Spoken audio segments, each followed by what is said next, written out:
తెలంగాణ రాష్ట్రంలో. ఇవాళ రైతులు రోహిణి కార్తెల మండే గడితే నేను ఒక రైతు బిడ్డను కాబట్టి నాకు తెలుసు కాబట్టి నేను ఈ విషయాన్ని చెప్తున్నా. రోహిణి కార్తెల మండే గడితే మంచిగా నారు బలంగా తయారై పంట దిగుబడి మంచిగా వస్తుంది అని మొదలు పెడతారు. మరి అటువంటి పంటకు ఇవాళ సాయం కింద రైతుకు భరోసా కింద పుస్తెలతాళ్ళు తీసుకుపోయి బ్యాంకులలో పెట్టి పైసలు తెచ్చుకొని నాట్లేసుకొని కలుపులకు పెట్టుకొని ఎరువుల కోసం ఏమంటారు ఆ పైసలు వాడుకొని ఎరువులు కొనుక్కుందానికి కూలోళ్ళ కోసము వీటన్నిటికీ కూడా రైతులు ఇబ్బంది పడద్దు అని చెప్పి మేము రైతు భరోసా ఇస్తున్నాము, ఎకరానికి 15,000 రూపాయలు ఇస్తున్నామని చెప్పినటువంటి ఈ రాష్ట్ర ప్రభుత్వం మరి అలా మళ్ళొకసారి దుక్కులు దున్నుకొని నార్లు పోసుకునేటువంటి పరిస్థితి వచ్చిన తర్వాత కూడా ఈ క్షణం వరకు కూడా రైతు భరోసా పైసలు ఎందుకు ఇస్తలేదు అనేటువంటిది భారతీయ జనతా పార్టీగా మేము ప్రశ్నిస్తున్నాం. మళ్ళా రైతులు పుస్తెలతాళ్ళు తీసుకుపోయి బ్యాంకులలో పెట్టుకోనో లేకపోతే అర్తి నడిపేటోళ్ళకి ఇచ్చుకోనో లేకపోతే అవసరంలో కాడికి తీసుకుపోయి అడ్డికి పావు సేరుకు అమ్ముకోనో మళ్ళీ వాళ్ళ రైతులు వ్యవసాయం చేసుకునేటటువంటి దుర్భరమైనటువంటి పరిస్థితి, దుర్భరమైనటువంటి కాలం. గతంలో కాంగ్రెస్ అధికారంలో ఉన్నప్పుడు ఉమ్మడి ఆంధ్రప్రదేశ్లో గట్లనే ఉండే. మళ్ళా గటువంటి కాలాన్ని కాంగ్రెస్ ప్రభుత్వం తీసుకొస్తోంది అనేటువంటిది ఇవాళ ప్రత్యక్షంగా జరుగుతున్నటువంటి అంశం. పున్నం నాడు అడిగితే అమాస నాడు ఇచ్చినట్టు పోయినసారి వాళ్ళ అధికారంలోకి రావంగానే ఇవ్వవలసినటువంటి రైతు భరోసా పైసలు మొత్తం కోతలు కూడా అయిపోయి పంట తీసుకొచ్చి మార్కెట్ యార్డ్లో పెట్టినాక ఎలక్షన్లు ఉన్నాయని చెప్పి 2 రోజుల ముంగడ గప్పుడేసిండ్రు. ఇవాళ నార్లు పోసుకునేటటువంటి యాళ్ళకు కూడా రైతు భరోసా గురించి సడి లేదు, సప్పుడు లేదు. ఇవాళనే నకిలీ విత్తనాలు, నకిలీ పత్తి విత్తనాలు సరఫరా చేస్తున్నటువంటి ఒక ముఠాను నల్లగొండ జిల్లాల పోలీసులు అరెస్ట్ చేసిండ్రు.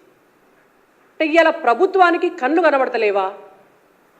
పత్తి విత్తనాల కొరత ఉండేటటువంటి ప్రమాదం ఉన్నది అని చెప్పి వ్యవసాయ నిపుణులు హెచ్చరించిండ్రు, సైంటిస్టులు హెచ్చరించిండ్రు, పత్తి విత్తనాలు సప్లై చేసేటటువంటి కంపెనీలు కూడా చెప్పినాయి మేము ఈసారి గింతే ప్రొడ్యూస్ చేస్తున్నాము పత్తి విత్తనాలు అని. మరి ఇవాళ ఉన్నటువంటి రాష్ట్ర ప్రభుత్వానికి ఏమన్నా రైతుల పట్ల బాధ్యత ఉన్నదా? పత్తి విత్తనాల షార్టేజ్ ఉన్నది, నకిలీ పత్తి విత్తనాలు మార్కెట్ మొత్తం నిండిపోయినాయి. రైతులు కనుక ఆ నకిలీ పత్తి విత్తనాలు తీసుకొని పోయి వాళ్ళు కనుక పంటలు వేసుకుంటే రేపు పొద్దున వాళ్ళ పెట్టుబడి సాయం మీరిస్తలేరు, వాళ్ళ అప్పుల పాలై పెట్టుబడి పెట్టుకున్నాక రేపు పత్తి దిగుబడి రాకపోతే పూత ఖాతా లేకపోతే వాళ్ళ బ్రతుకులు ఏం కావాలి? తెలంగాణ రాష్ట్ర ప్రభుత్వానికి ఏమన్నా ఆలోచన ఉన్నదా? ముఖ్యమంత్రి రేవంత్ రెడ్డి గారికి, వ్యవసాయ శాఖ మంత్రికి టీవీ ఛానళ్లలో కూర్చొని ఇంటర్వ్యూలు ఇచ్చుడు, పక్క పార్టీల నాయకులను తిట్టుడు, పైసలు వసూలు చేసి ఢిల్లీకి పంపించుడు మీద ఉన్న సోయి ఇవాళ రైతులకు ఇచ్చే పైసల మీద లేదు. అకాల వర్షాలకు పంట నష్టపోయింది. పంట నష్టపోయిన వాళ్లకు మామిడి కాయలు రాలిపోయి కొంతమంది, వడ్లు ఖరాబై కొంతమంది, మొత్తానికే కోతకొచ్చినటువంటి పంట ఖరాబై కొంతమంది, ఇవాళ అవస్థలు పడుతుంటే విత్తనాలు దొరకక కొంతమంది అవస్థలు పడుతుంటే మీకు సో ఎందుకు లేదు అని మేము అడుగుతున్నాం. 6 నెలలు అయింది, వ్యవసాయ ప్రణాళిక ఎందుకు రిలీజ్ చేస్తలేరు ఇప్పటి వరకు? 10 సంవత్సరాల అధికారంలో ఉన్నటువంటి బీఆర్ఎస్ ప్రభుత్వానికి రైతుల పట్ల చిత్తశుద్ధి లేదు, రైతులు బాగుపడాలన్నటువంటి సోయి లేక 10 ఏళ్ళైనా వ్యవసాయ ప్రణాళిక, అగ్రికల్చర్ పాలసీ లేకుండా అయిపోయింది తెలంగాణ రాష్ట్రంలో.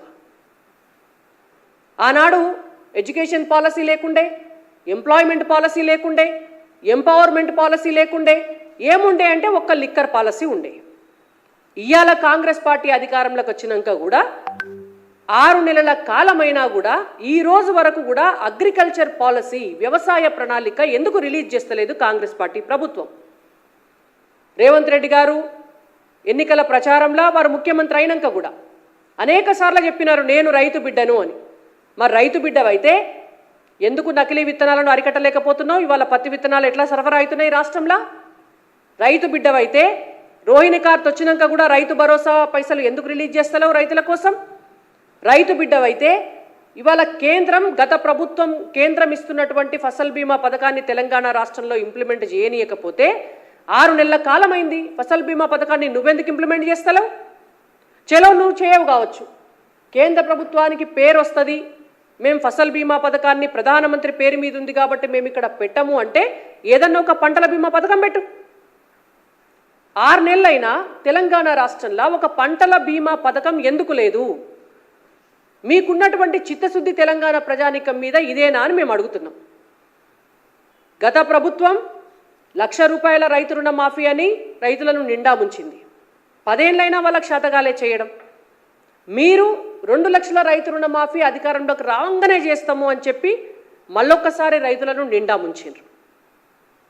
మీరు చేసిందేమున్నది రైతులకు ఈ రోజు వరకు? 500 రూపాయల బోనస్ ఇస్తామని 7 పంటల పేర్లు చెప్పిర్రు మీరు. వడ్లకి ఇస్తామంటిరి, జొన్నలకి ఇస్తామంటిరి, మొక్కజొన్నకి ఇస్తామంటిరి, చెరుకుకి ఇస్తామంటిరి, పసుపుకి ఇస్తామంటిరి, శనగకి ఇస్తామంటిరి, వేరుశనగకి ఇస్తామంటిరి. తీరా లెక్క తీస్తే ఇయ్యాలా వడ్లకు కూడా మొత్తం ఇయ్యము, మేము ఒక్క సన్నాలకే ఇస్తామని చెప్తున్నారు. మరి వాళ్ళు ఒక్క సన్నాలు వేసుకునే బతకమంటారా తెలంగాణ రైతులందరినీ? మరి తెలంగాణ రైతులందరూ కూడా ఒక్క సన్నాలే వేస్తే మరి అవి కొని మీరు ఏం చేస్తారో చెప్పాలి. మీ దగ్గర మరి ఆ సన్న వడ్లన్నింటినీ కూడా కొనేటువంటి మెకానిజం ఉన్నదా? తెలంగాణ రాష్ట్రంలో ఉన్నటువంటి సివిల్ సప్లైస్ డిపార్ట్మెంట్ అంత ఎఫిషియెంట్గా పనిచేస్తున్నదా?